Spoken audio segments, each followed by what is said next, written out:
आपल्या तरुण महाराष्ट्र मित्रमंडळातर्फे सालाबादप्रमाणे हा जो श्री हरिनाम सप्ताह आयोजित करण्यात आलेला आहे, त्या सप्ताहाअंतर्गत आपल्याकडे एक अभिनव उपक्रम गेल्या 3-4 वर्षापासून चालू आहे. स्थानिक कार्यकर्ते, मित्रपरिवारातील सदस्य आपल्यापुढे चिंतनिका सादर करतात आणि आजचं तिसरं पुष्प ह्या ठिकाणी आमचे मित्र, मार्गदर्शक, संघाचे स्वयंसेवक श्री किरणजी जाधव यांनी गुंतलेलं आहे. आणि आपल्या आयुष्यातलं आई वडिलांचं महत्त्व आणि त्याला जोडलेली हिंदू संस्कृतीची नाळ ह्या संपूर्ण विषयावर त्यांनी जो प्रकाशझोत टाकलेला आहे तो अत्यंत सुंदर होता, तो अत्यंत चिंतनीय होता, श्रवणीय होता.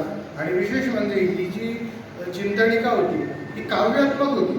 तिला अनुभवाची आणि भावनेची झालर होती आणि अत्यंत भावनिक असं या ठिकाणी चिंतनिका झालेली आहे. मी श्री किरणजींना मंडळाच्या वतीने खरोखर धन्यवाद देतो, आभार व्यक्त करतो की आपण आपल्या ज्ञानाचा इथे उपयोग करून आम्हाला अत्यंत श्रवणीय असं चिंतनिकेचं निरूपण सादर केलं. त्याबद्दल मंडळाच्या वतीने खरोखर त्यांचे मी आभार मानतो.